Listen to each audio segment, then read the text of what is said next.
বাংলাদেশ জামায়াত ইসলামের মনোনীত চাঁপাইনবাবগঞ্জের এমপি নুরুল ইসলাম বুলবুল নিজ এলাকায় ৬৫টি গরু কোরবানি দিয়ে প্রায় ৪,০০০ অসহায় এবং দরিদ্র পরিবারের মাঝে কোরবানির গোশত বিতরণ করেছেন তিনি। পবিত্র ঈদুল আজহা উপলক্ষে ব্যতিক্রমী এক মানবিক উদ্যোগ গ্রহণ করে ব্যাপক প্রশংসা কুড়িয়েছেন। নিজ এলাকায় ৬৫টি গরু কোরবানি দিয়ে প্রায় ৪,০০০ অসহায় এবং দরিদ্র পরিবারের মাঝে কোরবানির গোশত বিতরণ করেছেন তিনি। প্রতিটি পরিবারকে দেয়া হয়েছে প্রায় ২ কেজি গোশত। এটি শুধু একটি কোরবানির আয়োজন নয়, বরং মানুষের পাশে দাঁড়ানোর এক অনন্য দৃষ্টান্ত। সমাজের সুবিধাবঞ্চিত মানুষের মুখে হাসি ফোটাতে এমন উদ্যোগ সত্যিই প্রশংসনীয়। ঈদের প্রকৃত আনন্দ তখনই পূর্ণতা পায় যখন সেই আনন্দ পৌঁছে যায় গরিব এবং অসহায় মানুষের ঘরে। মানবতা, সহমর্মিতা এবং সামাজিক দায়বদ্ধতার এই বার্তা আজ ছড়িয়ে পড়েছে চারদিকে।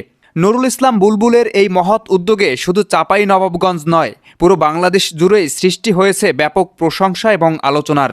দর্শক, এই মুহূর্তে আমরা দেখতে পাচ্ছি চাঁপাইনবাবগঞ্জের এমপি, বাংলাদেশ জামায়াত ইসলামের মনোনীত এমপি নুরুল ইসলাম বুলবুলের নেতৃত্বে ৬৫টি গরু কোরবানি দেওয়া হয়েছে এবং সেই কোরবানির গোশত এলাকার অসহায় এবং দুস্থ মানুষের মাঝে বিতরণ করা হচ্ছে।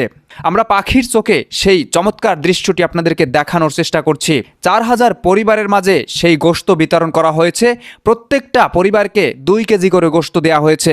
এখানকার সাধারণ যে জনগণ রয়েছেন তারা বলছেন, ইতিহাসে এই প্রথম চাঁপাইনবাবগঞ্জে এত বড় আয়োজন করলো বাংলাদেশ জামায়াত ইসলামের মনোনীত এমপি। এই কারণে এই শহীদ পরিবারের দায়িত্ব নেওয়া, শহীদ পরিবারের খোঁজখবর নেওয়া, সেটা আমাদের অন্যতম দায়িত্ব। সেই জায়গা থেকে ঢাকা মহানগরীর সম্মানিত আমির, মাননীয় সংসদ সদস্য নুরুল ইসলাম বুলবুল ভাই গতকাল থেকে আজ পর্যন্ত শহীদ পরিবারের কাছে গিয়েছেন, আমরাও গিয়েছি। ইনশাআল্লাহ আমাদের আজকে সারাদিনব্যাপী পরিকল্পনা আছে সকল শহীদ পরিবারের সাথে সাক্ষাৎ করা এবং তাদের কথাগুলো শোনা এবং নতুনভাবে শপথবদ্ধ হওয়া। জনগণের কল্যাণে এই কোরবানি করে এগুলো জনগণের কাছে প্রস্তুত করে পৌঁছে দেওয়ার জন্য তারা বাদ ফজর থেকে এই কার্যক্রম শুরু করেছেন। আমি ঢাকা মহানগরী দক্ষিণের জামায়াত ইসলামের সর্বস্তরের নেতৃত্ব এবং কর্মী, স্বেচ্ছাসেবক যারা সকাল থেকে সারাদিন এই কাজ করবেন, আমি তাদের প্রতি আন্তরিকভাবে কৃতজ্ঞতা এবং অভিনন্দন, শুভেচ্ছা জানাচ্ছি তাদের। আর এই শহীদ পরিবারের কাছে যখন আমরা যাচ্ছি, তারা তাদের সন্তানের স্মৃতিগুলো বলছিল। তাদের সন্তানরা জীবন দিয়েছিল একটা ইনসাফ ভিত্তিক বাংলাদেশ বিনির্মাণ করার জন্য, যে বাংলাদেশে আর কখনো আয়নাগর ফিরে আসবে না, যে বাংলাদেশে আর কখনো ফেসিবাদ ফিরে আসবে না, যে বাংলাদেশে আর কখনো গোম খুন এই সংস্কৃতি ফিরে আসবে না। তো সেই বাংলাদেশ এখন পর্যন্ত যদি আমরা দেখি, সেই বাংলাদেশ বিনির্মাণ করার জন্য যেভাবে সবার ঐক্যবদ্ধ হওয়া দরকার ছিল, রাজনৈতিক দলগুলোর যেভাবে তাদের দায়িত্বশীল আচরণ করা দরকার ছিল, সেই জায়গায় আমরা তার ব্যর্থ দেখতে পাচ্ছি।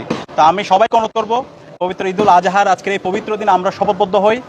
আমরা যেন ঐক্যবদ্ধভাবে এই শহীদদের রক্তের উপর যে জমিন পেয়েছি, যে নতুন বাংলাদেশ পেয়েছি, সে বাংলাদেশ গড়ার জন্য সবাই যেন আমরা একসাথে কাজ করি এবং এই ঈদের আনন্দটা।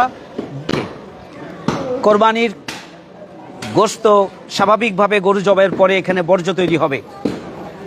পরিবেশের সুরক্ষা আমাদের দায়িত্ব। নিট অ্যান্ড ক্লিন সিটিকে গড়ে তোলার ক্ষেত্রে সহযোগিতা করা, পাশে দাঁড়ানো, এটি আমাদের দায়িত্ব। এক্ষেত্রে সিটি কর্পোরেশন ভূমিকা রাখবেন। সিটি কর্পোরেশন কতটুকু ভূমিকা রাখবেন প্রত্যেক বছর আমরা দেখি, মহাসমারোহে আমরা বক্তব্য দেখি, কিন্তু বক্তব্যের পরে বাস্তবতা আমরা দেখতে পাই না। তবে নতুন সরকার আসার পরে ঢাকা সিটির নতুন প্রশাসক দৃঢ়তার সাথেই বলেছেন যে আমরা কম সময়ের মধ্যে ঢাকা সিটিকে আমরা ক্লিন করব, ইনশাল্লাহ তারা বলেছেন। আমরা তাদের সফলতা কামনা করি।